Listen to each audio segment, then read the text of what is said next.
whether the best in the world or they're Elisha Ellison. It doesn't matter to me. I go out there and have the same mindset, and I want to dominate.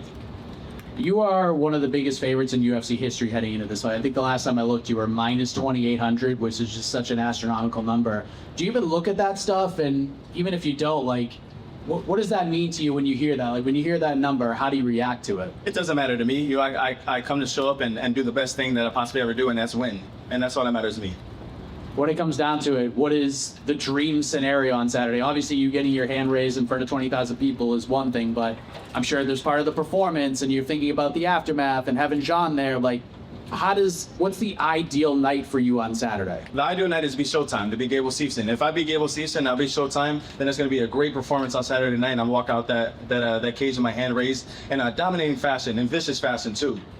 A lot of people are already trying to fantasy matchmake for you. A lot of people are saying at some point Gable should fight Josh Hokit. There are other people saying that at some point, if you were to go in there and fight Cyril Gane right now, people are giving you a chance to win that fight. Does that put extra pressure on you? And are you eyeballing these matchups right now? Are you looking at the Hokits? Are you looking at the Cyril Ganes right now? Of course I'm eyeballing them, but my first task is to go out there Saturday night, put on a great performance, and let everybody in this room know that I'm here. Last thing I got to ask you about, we're putting the analyst hat on for your first UFC fight. Obviously, the closing bout is Conor McGregor's comeback against Max Holloway. What is the official Gable Steveson prediction for the main event? I grew up watching Conor McGregor. What an honor it is to be on the same card as him. He's an OG, he's a legend, so is Max Holloway. As much as I'd love to say Conor, I got to go with Max on this one. Gable, do you feel like being your debut is on a Conor McGregor card, you are being baptized by fire, and actually this is the perfect way to come in? If you're the prospect everyone says, you can come in, have the big card right off the bat, and just get used to it at the highest level. This will be the show that I want it to be. It'll be the Gable Steveson show. When I walk out there, I hope everyone wants to tune in and wants to see a vicious victory and a dominating performance from me. And it doesn't matter that I'm getting thrown into the fire on the Conor McGregor card. I've been a big performances my whole life, and it's just another day for me. You've used the word vicious quite a lot in your time on that stage. Is that what you're planning here? You want to come out, make a statement right off the bat about this guy in a vicious fashion? Is that the goal? It has to be. We're fighting. Why would it be nice? It has to be vicious. It has to be that malicious intent that I need to be. And if it's that dangerous that nobody wants to watch, then it just has to be that way. What is the goal here for you, right? So people, Mike said, people wanted to fantasy match up this debut for you. Is this the right sort of opponent for you to come in on? Okay, I can show what I can do against a low-level guy, or do you feel like they could have thrown a Derek Lewis your way or someone like that? Do you feel like this is the perfect debut opponent for you, or would you have rather a bigger name? This is a perfect debut opponent to me, and all respects to Elisha for taking this matchup. I come out there, like I said, treat everybody the same, whether Derek Lewis, Josh Hokit, Tom Aspinall, or Cyril Gane. But my matchup Saturday is what I'm looking forward to, and that's all. What's the relationship with Josh Hokit? I think there's a bit of confusion. Is he at your gym? Is he in Albuquerque? Is there any relationship between you and Josh? Oh, Josh Hokit does what Josh Hokit does, and what he's doing is great for him. No, what do you think of the character work? The character work is working for him. I've been applause to him for making it work, and if people like it, people like it. If people don't, then who cares? Okay, well, we've seen you in the WWE on the Buffalo Bills roster, but was there any part of you at one point that said, this move may have to take, a back seat, or was this always a plan to kind of dip your feet in everything and make this a priority and head around? This was always a plan. I should have probably started with this plan at first, but things happen. You end up in certain spots, and like I mentioned before, you get some hiccups, and you got to work your way out of it. I'm so glad to be here now, so happy to be here now, and it's a great opportunity for me Saturday to go out there and win. And this was often, criticized by people from the outside. So what do you think you bring to the table that people will change their outlook on? Just a new face, new speed, new power, new technique, a new person at heavyweight that can be a great winner and a great achiever, and that's what I plan on being.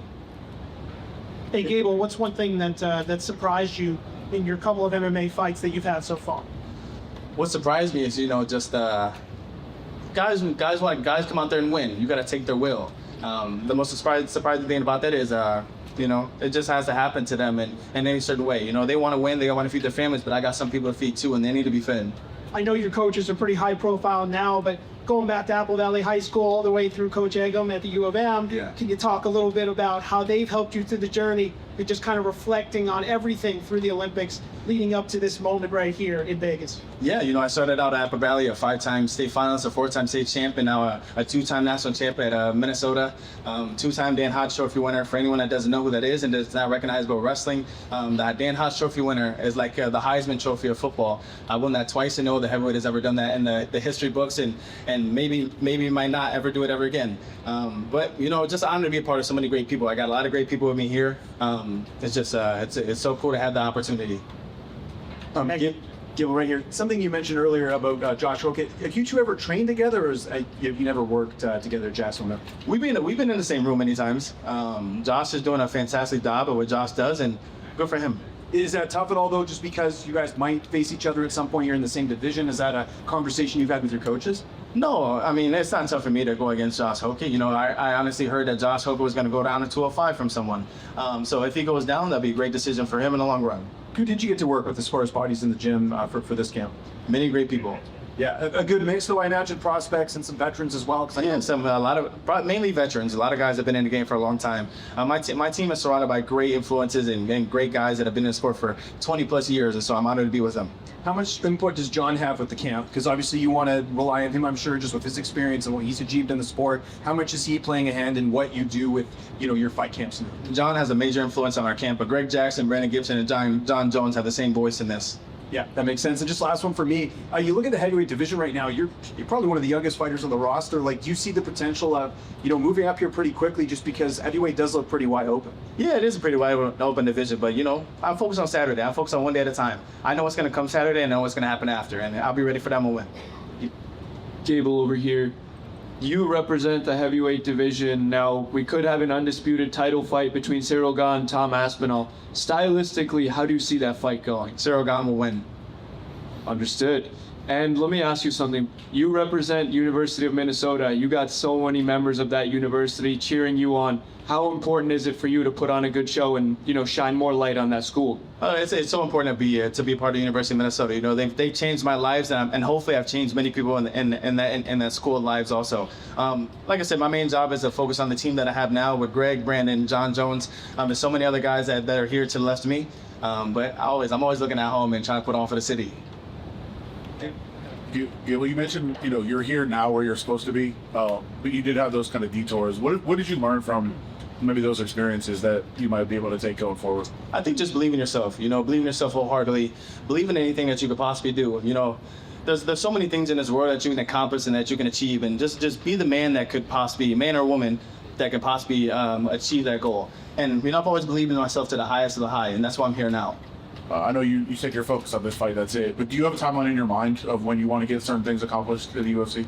Yes, I do. I would love to focus on Saturday, as we already talked about. But time's gonna move fast, where something's gonna come up next and something gonna come up next after that. But just be grateful for the moments and live in the moments, because when that time does come, it's gonna come fast. And the last one for me, I know the question was asked earlier. You're one of the biggest favorites in UFC history. You are officially the biggest favorite in UFC history now. I guess do you kind of take that as respect, or is it almost you do have almost everything to lose and nothing to gain almost from everybody expecting you to win the fight? Oh, I have everything to gain from this fight. I know what's going to happen. I've seen it in my eyes so many times. I've seen it in my thoughts. I've talked about it with the coaches. I've prepared for this moment for many, many months now. And I know what's going to happen Saturday. And if I know what's going to happen, it's going to be a great victory for us. Two more questions. Alex. Gable right here. You spoke very glowingly of your time working with the WWE. Just wondering, what did you take specifically from everything that they taught you that you think carries over to this other part that is a sport, but there is an entertainment aspect too? Yeah, there's always an entertainment aspect to everything, but this is a competitive sport that I'm so happy to be a part of. I'm so happy to be in entertainment business also. But just it's an honor to be here. It's an honor to be in WWE also. It's always love with them. But I'm happy to move forward with my life.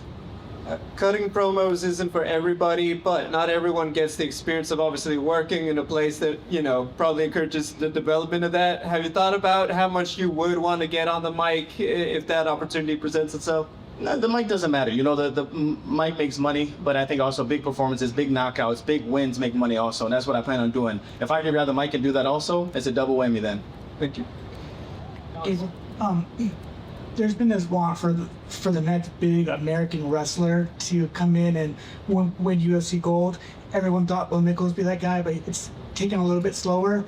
are you going to be that guy that to bring back American wrestling to the UFC? Of course, I'm gonna be that guy, and I think Bo Nickel has a great chance to be that guy also. You know, like I said, hiccups happen. I think Bo's still on a great fast track to be that person, but of course I will be. Sure, okay, that's back here. Again, back here. Obviously, you know, John is someone who you work with a lot, and I'm sure you train with John Jones. Like, when you look at the division, obviously you've been around him and you've been in the gym with him, to work with him since that Stipe fight. Do you still think he's the best heavyweight in the world? Of course, by far. And, obviously, aside from yourself, maybe, right? Yeah, I feel like a lot of people believe that. And if you don't believe it, you should watch all the tape on John Jones. When it comes to, you know, his involvement, you look at it in sport, a lot of the time the great players, the great athletes don't necessarily make that crossover into coaching and being a great coach. Do you believe it's possible that he could be as good of a coach as he was as a fighter? Yeah, I think he's so knowledgeable in this sport. He's a full-time mixed martial artist, and that's what he's kind of engraved into me. You know, like I said, it's an honor to be a part of John Jones. It's an honor to be a part of the team that he had also, because he handed his team off to me, and it's his greatness is just waiting to happen. Yesterday, Conor McGregor is in the main event. He said that somehow he would find a way to beat John if they were to fight. What's your response to that assumption from Conor? You know, I think Conor's a great talker and a great salesman, but that would never happen. Thank you. Thank you.